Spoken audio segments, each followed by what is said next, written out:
right. So my name is Mehrnoosh Tahani. I'm a Banting sponsored by the Government of Canada and a KIPAC Fellow at Stanford University.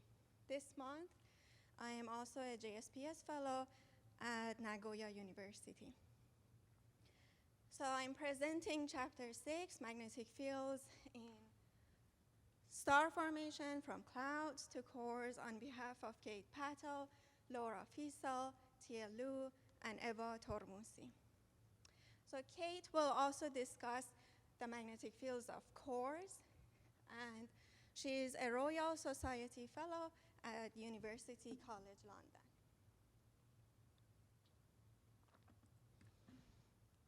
All right. So we know that the interstellar medium is magnetic, and magnetic fields influence the formation of stars, from formation of clouds, stars, and ultimately planets.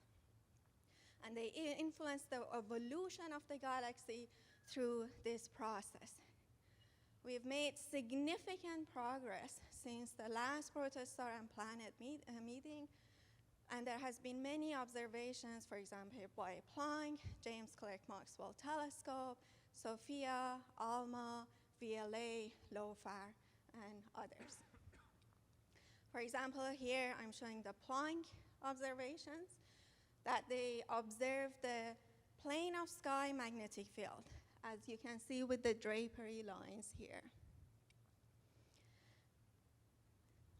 So all these observations have shown us that we cannot afford to ignore magnetic fields anymore.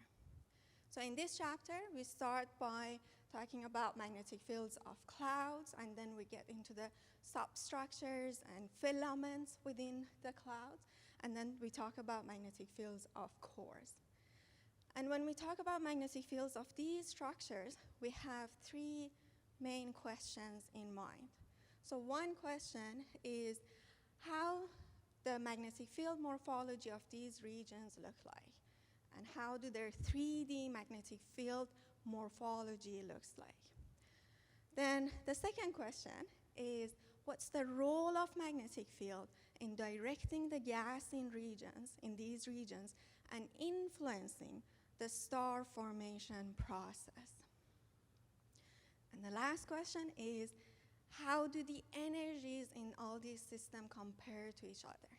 So for this purpose, we need to look at the techniques of observing magnetic fields and define metrics to characterize the magnetic fields in these systems. So let's start by looking at the observing techniques of magnetic fields. We've discussed several techniques in our chapter, and in the mini talk that is still available on Mattermost, we've mentioned some of these techniques.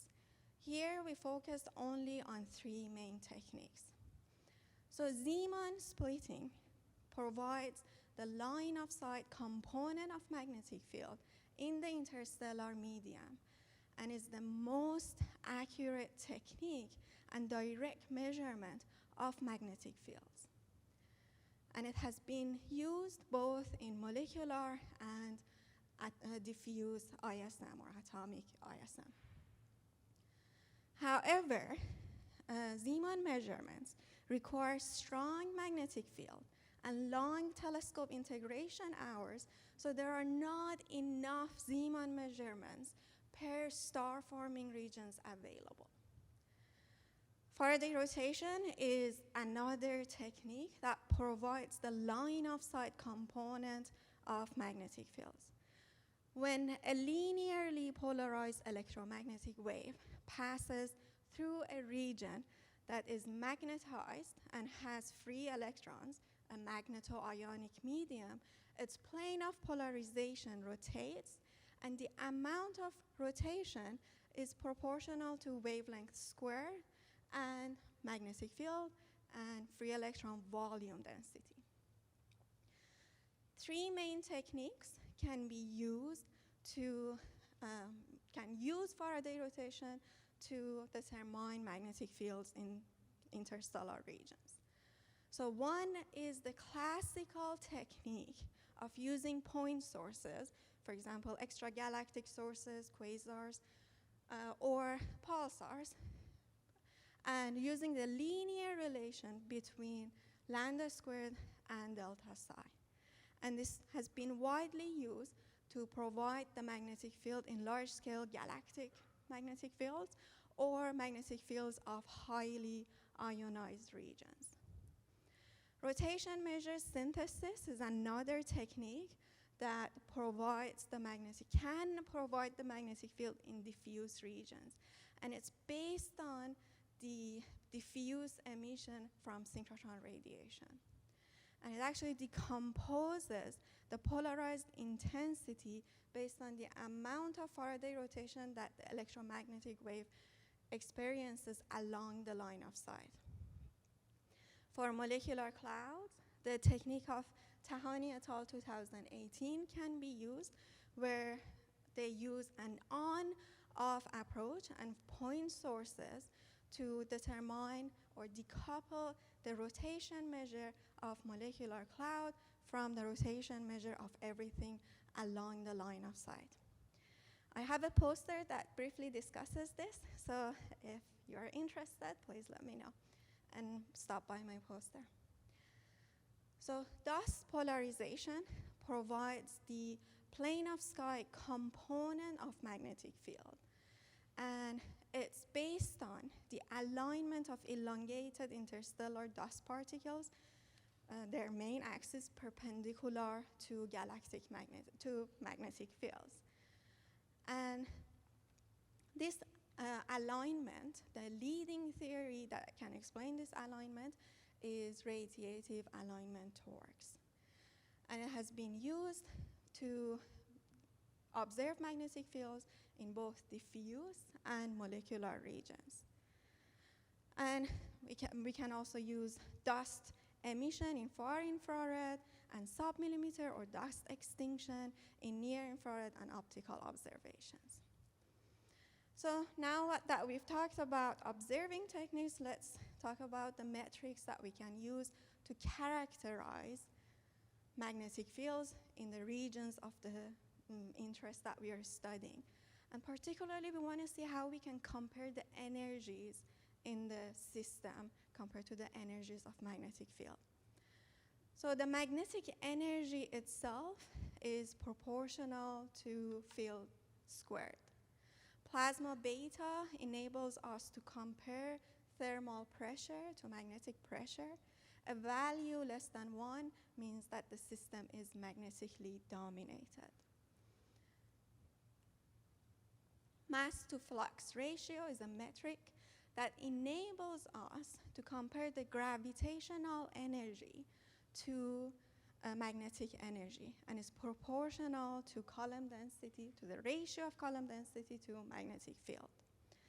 A value less than 1 means that the system is magnetically dominated and magnetic fields win.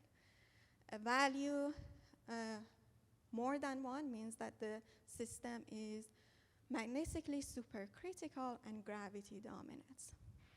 Alpha and Mach number enables us to compare turbulent to magnetic energy. And a value less than 1 means that the system is subalphanic and magnetic fields win the game. A value more than 1 means that the system is superalphanic. Another relation is the relation between density and magnetic fields that have been seen in observations and in simulations. This relation is quite important, and we'll keep coming back to it in this talk. This relation was first observed by Crutcher et al., that they used Zeeman measurements, as you can see with the green points here. And what it says is that the density and magnetic field have a power law relation beyond a density threshold, and it's constant below it. So where this transition from constant to power law happens is quite interesting and important in our studies of magnetic fields and interstellar medium. So in all these metrics, we need to find the strength of magnetic fields. So one of the widely used techniques that have been used to determine the strength of magnetic field, particularly the plane of sky magnetic field, has been the Davis-Chandrasekhar Fermi or DCF technique. And it relates the strength of plane of sky magnetic field to the square root of density, the non-thermal line width, assuming that they're probing or tracing turbulent motion from alpha wave, and we use gas tracers that trace the same material as dust, and dispersion in polarization angle. So the original form of DCF has Q equal to 1, which actually overestimates the magnetic fields. Q, and because of this overestimation, there has been different approaches and different models and studies trying to modify this equation further. So for example, in the classical approach of DCF, Q equal to 0.5 has been proposed to account for this overestimation, as well as the use of more complex analysis, such as the use of structure function analysis. So one thing is that DCF, since it was first introduced in 1950s, has been very controversial, but at the same time, widely used. So to look into this a bit further, we compiled all the DCF measurements available from the publication of Ostreicher et al. 2001, Pattle et al. And Heitch et al. 2001. And compared our compile of DCF measurement, as you can see with the black dots here, to the power law relation that I mentioned, as you can see with the dashed red line. And the Zeeman measurements are shown in blue. We see that the compile of DCF actually, even though it's slightly overestimating the magnetic fields, compared to Zeeman measurements, it follows the same trend as the power law relation and as the Zeeman measurements. And that's up to the densities of 10 to 7, where we are getting interferometric data and for high density regions. And since DCF is actually a measure of alpha and Mach number, we compared or looked at the alpha and velocity and alpha and Mach number as a function of density as well. And we see that alpha and Mach number is actually constant, almost constant, and subalphanic. The system is subalphanic up to densities of 10 to 7, which is consistent with the DCF assumption. The subalphanic is consistent with the DCF assumption. We can also quantify the geometry of magnetic fields. And for this purpose, histogram of relative orientations have been used. Using HRO, observations have shown that in cloud scales, magnetic fields tend to be perpendicular to filamentary clouds, and they tend to be parallel in high density regions, and they tend to be parallel to it in low density regions. For example, here I'm showing the VII molecular cloud as observed by Fissel et al. 2016. Using BLASTPOL, and the magnetic fields in high density regions are clearly perpendicular to it. So HRO investigates the orientation between density gradients and magnetic fields and examines this alignment or alignment in density beams, column density beams. And it was first used and introduced in Solar et al. 2013 and has since been used in various studies and modified further. Zhou et al. Explains this study of alignment based on the alignment of cows with respect to the magnetic field of the Earth, and it's quite fun to read.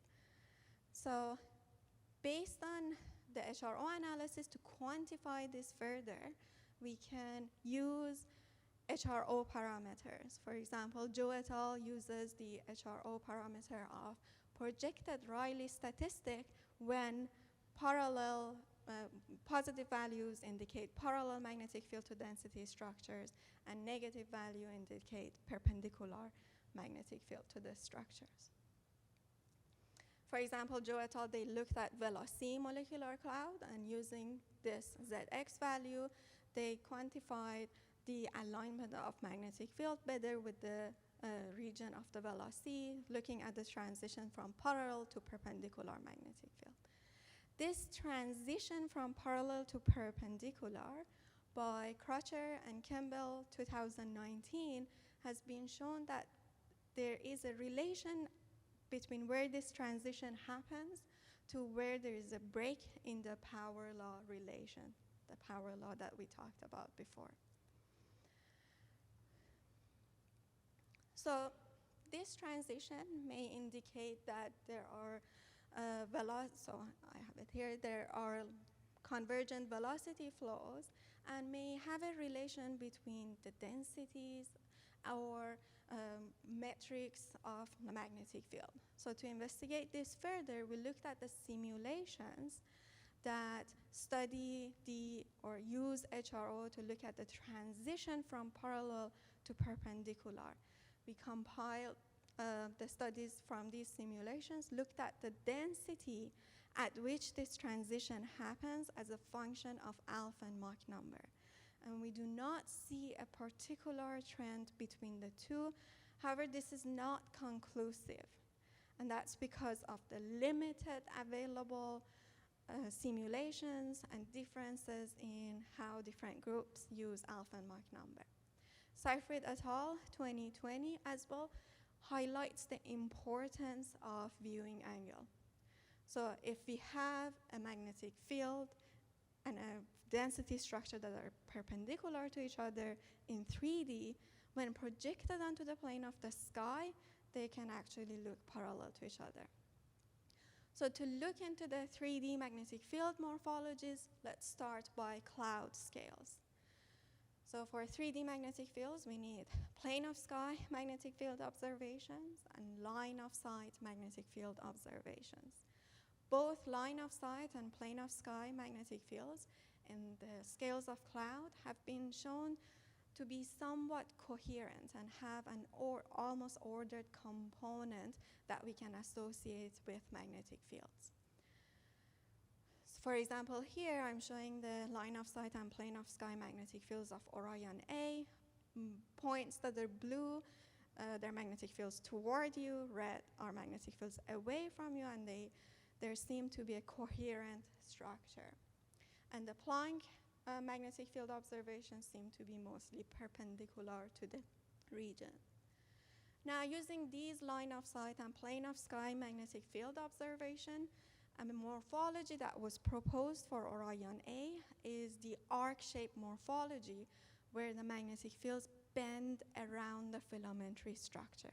And this is just a bend, it's not a complete toroidal.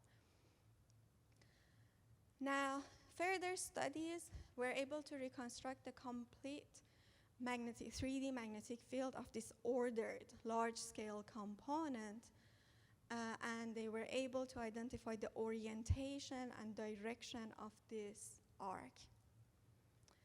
Now, studies were also able to propose a scenario for the formation of the magnetic field in this region, which this scenario may actually hint to the formation of the cloud itself. So now that begs the question, what are some of the astrophysical insights that we can begin to gain? Yeah, okay, thanks. What are some of the astrophysical insights that we can begin to gain from these observations and comparing with, for example, like formation of the magnetic field in these regions. For example, the astrophysical insights from cloud formation. There are 4 main cloud formation scenarios discussed in our chapter. For example, formation from gravitational instability of the galactic disk, where the magnetic fields become buoyant, and they actually result in a large-scale bending of magnetic fields. Also, the zoom-in simulations from kiloparsec to molecular clouds also enable us to look at the condensations or formation of the clouds as the result of condensations from large-scale turbulence. And we also have cloud formation as the result of colliding flows. And a specific case of colliding flows is shell expansion and interaction, for example, simulated by Ntormousi et al. 2017, where compressions from H2 bubbles or supernovae can result in the formation of molecular cloud. Now, model of Inutsuka et al. 2015 showed that multiple compressions are needed to actually form molecular clouds. Although there has been a few studies that find their magnetic field observations consistent with the model of Inutsuka et al. 2015, these are very limited number of clouds, and they're all nearby clouds. So we need many more observations, particularly magnetic field observations and robust predictions from cloud formation models regarding the magnetic fields so we can compare with the observations. Now, moving to smaller structures, let's look at the NGC 6334 molecular cloud. This is a massive star-forming cloud and is in the galactic disk and is nearby. And the large-scale ordered component of magnetic field are perpendicular to it and actually hinder the star formation process and the gravitational collapse in the region. However, there are structures in the region where we see that magnetic fields are clearly influenced by the evolution of the cloud. For example, there are a number of H2 regions here. One of them you can see with the orange bubble here, where the magnetic fields are pushed and oriented tangential to the boundaries of the H2 bubbles. There are also filaments or subfilaments within the cloud where they're merging to the main ridge, and the magnetic field actually transitions from perpendicular back to parallel at the location where the filaments are merging to the main ridge. In the very high density region, there are also linear or hourglass morphology observed as well. So, what are the observations in the filament scales telling us? So filaments within these clouds. Statistically, we see that the magnetic fields tend to be, again, similar to cloud scales when we look at the envelopes of filaments, parallel or perpendicular to these filaments. And this alignment may actually depend on volume density or the contrast in column density. For massive filaments, other than the perpendicular and parallel magnetic fields, we see a transition back to parallel. And this transition back to parallel is happening, based on the limited observations that are available, is happening for very high density filaments or for regions that the filaments are merging into a hub system, or as we saw with the main ridge of the NGC 6334. For example, here we see a massive filament observed by Liu et al. 2018, where the magnetic fields are perpendicular to the filament, and at the edges or the ends of the filaments, they transition back to parallel. So a double horseshoe magnetic field morphology has been observed in the OMC one as well, or a pinch magnetic field morphology has been observed in simulations, for example, by Gomez et al. 2018, as you can see here. So these magnetic fields actually may stabilize the filament against gravity. And that actually may depend on the morphology or geometry of magnetic field with respect to the filament. So a parallel or perpendicular magnetic field may stabilize the filament and hinder the fragmentation of the filament. And toroidal magnetic fields, if they exist, they can actually squeeze the filament further and work together with gravity. And based on these geometries, different fragmentation modes, for example, aligned or clustered fragmentation, have been proposed. And in all these filaments, or like in these scales, magnetic fields can influence the star formation process. There hasn't been any observations, or there seem to be little or no role of magnetic field in setting the initial mass function, and they actually may reduce or can reduce the star formation efficiency. For the star formation rate, even though that the theory suggests that they should, as a result of magnetic field, star formation rate should be reduced, the observations are inconsistent. For example, observations by Lee et al. 2017 showed that there is a relation between orientation of magnetic field and the star formation rate, and Solar 2019 actually showed that there is no real orientation. Now, moving on to cores, Kate will talk about the magnetic fields of the cores. Thank you very much. Yes, I've been deputized to give a quick overview of the role of magnetic fields in core evolution. So when I say core, I mean any object that's roughly spheroidal and likely to go on, if it's gravitationally bound, to form an individual star or an individual stellar system. Naturally, the definitions get a little hazier at higher masses. And in a way, we're in luck here, because this is one of the few parts of the magnetic field world where we have a very solid prediction from theory about what we expect, which is that if a magnetic field is sufficiently strong, when gravity eventually overcomes it, you will develop what we call an hourglass morphology. What happens here is essentially the flux freezing assumption breaks down, which we've been relying on up until this point. The neutrals start to drift in, decoupling from the magnetic field. The core becomes gravitationally unstable, and as the entire thing collapses, the magnetic field and the ions get dragged in together as well.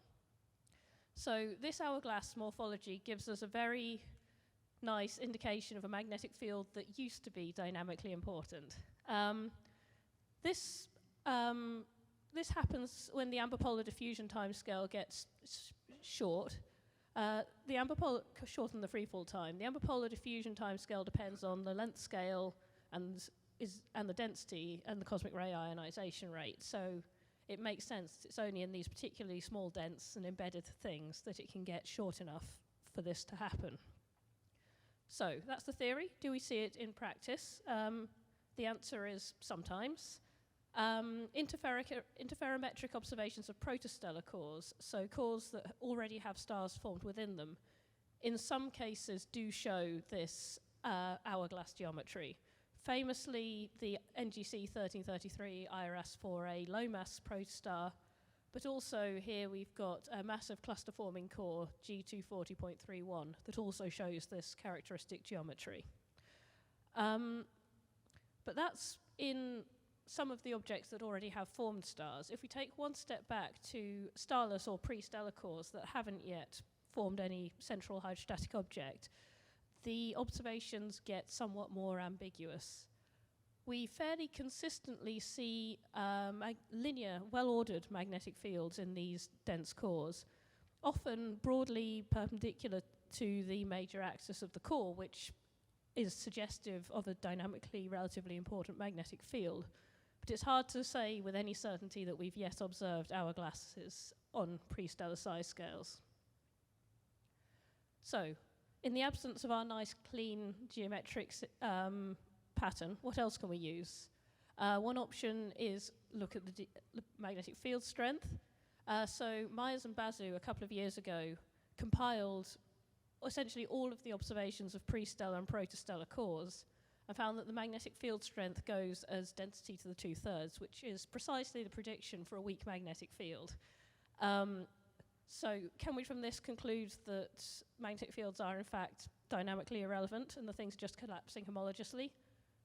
It's never going to be that simple. The authors here argue that essentially because of the various scalings involved over a narrow mass range, if your objects are near virial stability, you'll inevitably recover this n to the 2/3 relation regardless of the actual state of the thing. So, our other option is to go back to the idea of seeing whether these things are collapsing on a free fall time or evolving on something more like the ambipolar diffusion timescale, for which we need to know the lifetime of a starless core. There's two ways of doing this, one of which is through number counts. Typically, you just count your pre-stellar cores, count your class 2 protostars, which are evolving on the Kelvin-Helmholtz timescale, and infer from that an age for your pre-stellar cores. Broadly, denser cores have lifetimes close to the free fall time, which might imply that they evolved from sub to supercriticality. We can also use astrochemical models. Many chemical clocks give lifetimes for cores of a few hundred megayears, so a few times the free fall time, but shorter than the ambipolar diffusion timescale, although there are exceptions. One exciting thing that might clear this up is being able to actually make better measurements of the magnetic field strengths in these objects using H1 and self-absorption Zeeman measurements. We have one measurement of this so far in a particularly isolated pre-stellar core. It'd be interesting to see where this goes when sample sizes get larger. And finally, I've so far talked entirely about low mass cores, which is mostly because high mass cores are complicated. High mass pre-stellar core candidates, we're still looking to see whether they exist. The candidates that we have are typically identified through Jeans mass arguments, implicitly requiring large magnetic fields, and there are still a few candidates. Conversely, ALMA observations of high mass star forming regions have shown these very magnetically supercritical looking geometries, toroidal and suggestive dynamics dominated by gravity and rotation. So the picture remains hazy here. Broadly speaking, currently observations suggest that low mass cores are probably evolving in a state somewhere near magnetic criticality. High mass cores we still don't know, but possibly slightly more supercritical. And I'll hand back to Mehrnoosh now. Thank you.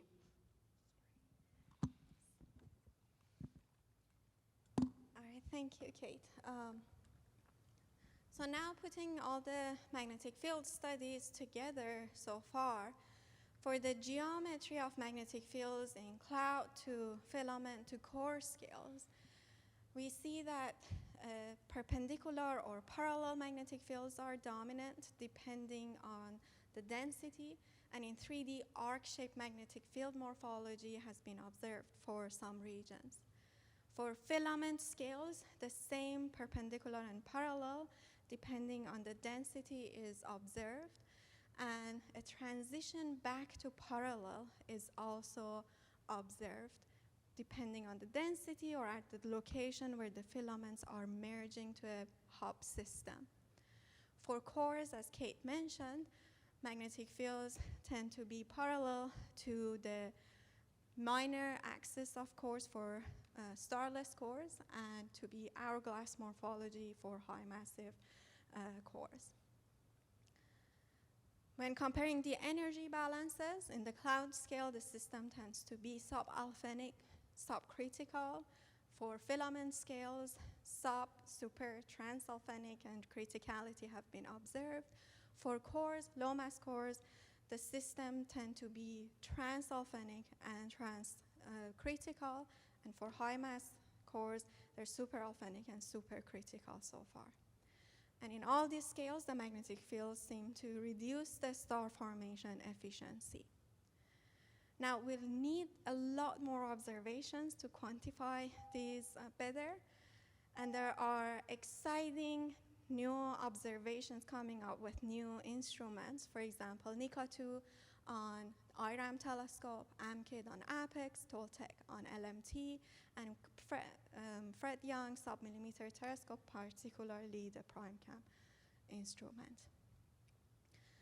And these will make dust emission possible, observations in many regions possible. For dust extinction, the recent data release of GPEPs and the upcoming data of PASIFAE will, in near infrared and optical, will enable us to improve the precision and accuracy of magnetic field observations. For Faraday rotation, the square kilometer array and its pathfinders, for example, ASCAP, LOFAR, NGVLA, and the upgrades in this Dominion Radio Astrophysical Observatory will make further progress. And for Zeeman measurements, ALMA, FAST, SKA, and NGVLA can be used. We've made significant progress in simulations as well. For example, the zoom-in approach of to molecular clouds from kiloparsec scales, and also inclusion of cosmic ray and models that track chemical evolution in the system, when further progress in these regions is expected in the next few years. So we've posed 4 main questions for the next few years. One is how the cloud scale magnetic fields connect to the larger scale and the cold neutral medium, and how do they evolve in time? Is there critical density at which the systems become gravitationally unstable, and is there a relation between this density to HRO transition? And then is there observational evidence between correlations of magnetic field and the magnetic field metrics? And finally, do magnetic fields play a different role in low mass stars than high mass stars? So in summary, we've made significant progress in the past few years. Finally, after decades of work, we are emerging to a qualitative understanding of the role of magnetic field in star formation, and it would be really interesting to start quantify this in the next few years. Magnetic fields connect the gas from large-scale cloud to low-scale star-forming regions, and magnetic fields play a role in star formation through different instabilities. So finally, there are a few exciting posters on magnetic fields. Sorry if I've missed your poster, but please make sure to visit these posters if you'd like to know more about magnetic fields. Thank you.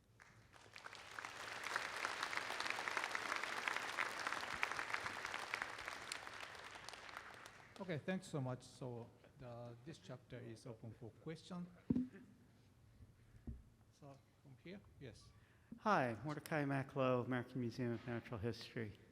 I would just like to emphasize, and this is maybe to Kate's points particularly, that Nakano, back in 1998 here in Kyoto, made the very important point that an MHD-supported cloud evolving by ambipolar diffusion has a column density so low that you can't detect it against the background. So any core that we detect is already dynamically collapsing. So I think we need to be careful about how to interpret the field geometries in observed cores, because they're all collapsing already. Yes, I agree entirely.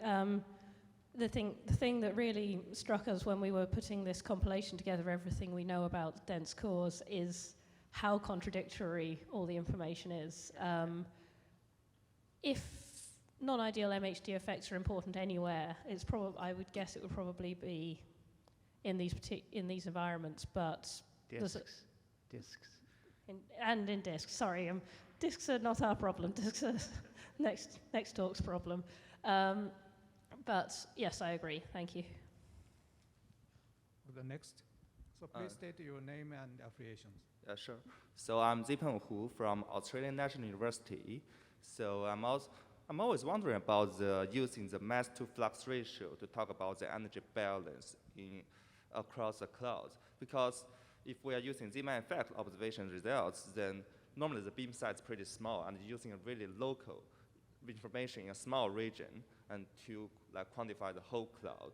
If we are using the DCF method, then you are always comparing the column density with B field. But column density is along line side, and the B field is from the plane of sky scenes. So you have to assume the plane of sky B field is almost equivalent with the line side components. So I think there's a lot of uncertainty here, and so I think that energy balance ratio is not that clear to me through the mass to flux ratio.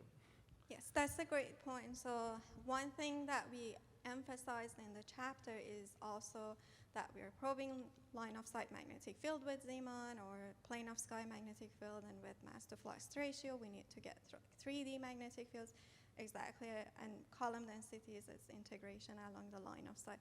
So there are all these uncertainties, and for the mass to flux ratio of Crutcher et al. 2010 as well, there has been studies emphasizing the importance of including the uncertainties in column density and in magnetic field. So that's a very valid point, and yeah, we need very accurate observations to further quantify this in the next few years. Right, thank you. Okay, the backside. Uriwas Pokhrel, University of Toledo. My question is, you mentioned about using Faraday rotation for estimating magnetic fields in molecular clouds. I was wondering if there's some comparison with other techniques, with the Faraday technique, especially in the denser region of the clouds where DCF technique is a little bit dicey. And do you have any idea of which one would do a better job, especially in the denser region of the clouds? So for Faraday rotation, this technique, for very dense regions of molecular cloud that we are in the dominant by molecular gas and molecular regions, we compared them with Zeeman observations. And in terms of strength and direction, they're consistent with Zeeman observations. For the envelopes of the clouds, we compared them with atomic Zeeman observations, particularly for Orion A, where the same reversal have been observed by Zeeman measurements by Hylas, and the same orientation of reversal is seen. For the very dense regions, if you want to probe very localized regions, the best technique would be Zeeman measurements, which provides the line of sight component. But probably comparing all these techniques together and, for example, considering the systematic biases would also help us in our studies. Yeah, thank you. Okay, from back. Hi, nice talk. Daniel Seifried from University of Cologne. You mentioned magnetic fields reduce the star formation efficiency, and I was wondering, is it really like this, or is it more the indirect effect that they slow it down such that actually feedback, as Mark yesterday showed, has enough time to disperse the cloud? So in the studies that I remember off the top of my head, they have been indirect. And also combining, for example, feedback with magnetic fields, they can further reduce the star formation efficiency. I don't know if Kate has something else to say. I certainly think it's an important thing, an important prediction of simulations that we need to be able to test observationally, that the proposed coupling between magnetic fields and outflows, which essentially produces a multiplicative effect in decreasing star formation efficiency than either has alone. It's prediction out of a number of models now, and it's something we need to test with observations somehow. Mark Krumholz, Australian National University. Can you go back to your slide where you are comparing DCF and Zeeman? And while you're going, I'll just say my concern. You said, well, the trends are the same, but there's a factor of 3 to 5 systematic offset, and that's not so bad. but I'm worried that a factor of 3 to 5 is a lot here, right? Because if I took all of your DCF points and just moved them up by a factor of 3 to 5, all of a sudden I'd conclude the alphane Mach numbers are bigger than 1, or at least comparable to 1, and everything is magnetically supercritical. So if there's a 3 to 5 fact, right, should I be very worried, or at least am I wrong to be very worried, that a factor of 3 to 5 completely changes the interpretation as to whether molecular clouds are sub or supercritical and whether they are sub or superalphanic, right? If I believe Zeeman, they're all supercritical and superalphanic. So am I missing something? Yeah. So these are the DCF that, so they haven't been corrected for the like 3 to 5 ratio here. They're the DCF measurements as compiled from the studies. But no, so one of the things that need to be considered is, yeah, like the 3D magnetic field that some studies don't also consider when, for example, like comparing alpha Mach number or, for example, like mass to flux ratio. So we need to quantify this further to like the table that they showed at the end, that's the system of subalphanic or superalphanic. We need to have a lot more precise observations to quantify further. But just to be specific, am I correct in thinking based on what you've said that if I believe the Zeeman measurements more than the DCF ones, I should think molecular clouds are supercritical and superalphanic?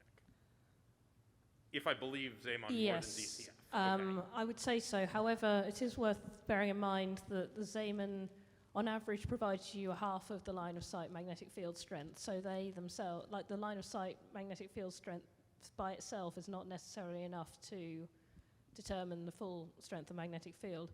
With the factor of 3 to 5 thing, I would say anybody using DCF should be worried. And I say this as someone who uses it myself all the time. It's a back of the envelope calculation that we're still using from the 1950s that we're still using today. I think if anything, this is a sort of cautionary tale. It works better than it's got any right to, but it's clearly got systematic biases in it that we don't yet fully have a handle on. And frankly, the data in the last few years has got so good that we are scrambling to catch up with our ability to use this kind of method to interpret it. So when we were writing the chapter, we did a quick straw poll at the end as to who believed DCF more or less after having done all of this compilation. And I think 2 people believed it more than they did before, 2 people believed it less than they did before, and 1 person still didn't know. So I think our conclusion on DCF was it works better than it's got any right to, but if you're using it, you need to know that it's probably an overestimate still, despite all our best efforts. Yeah. Okay, 3 minutes remain. Yes, just a brief comments. One about the future observations of Zeeman with ALMA. You know that ALMA is quite not very good for Zeeman because the restrictions are very high. So specifically to detect the Zeeman splitting is going to be very difficult. And the problem is ALMA is not going to do anything unless the community makes them to really improve the Zeeman observation, the circular polarization. So that's one thing. The other thing is about superalphanic motions at the core scales. Here, I want to comment that in the line width, we may have a significant contribution from gravitationally dominated motions and not turbulence. So when you do these estimations at the core scales, especially between 1,000 and 2,000 AUs or less, maybe there you're dominated by gravity, not by turbulence. To mention about Zeeman, yeah, so especially the off-axis feeds really introduce uncertainty in Zeeman measurements. But looking at absorption lines from Zeeman and further quantifying it through for simulations may enable us to use also like ALMA better for Zeeman measurements. For the cores, yes, I agree entirely that we need to understand, firstly, what our line width is actually measuring when we use it, and secondly, alpha Mach number we can be referring either to bulk inflow or to turbulent motions. You need to know which one you think you're talking about when you do this kind of analysis. Okay, so this is a final question. Okay, so I'm Adam Ginsberg from the University of Florida. Kate, you pointed out in your brief component that the presence of an hourglass was an indication of a magnetic field that used to be important. But can we say anything from the lack of hourglass morphologies in a wide range of sources? Are we able to say that there are some where the dynamical field was never, or the magnetic field was never important? It's an interesting question, and it's something I don't have necessarily much of an answer to at the moment. It's something that was very interesting. Shame we didn't really have time to show all of the ALMA results because they are incredible.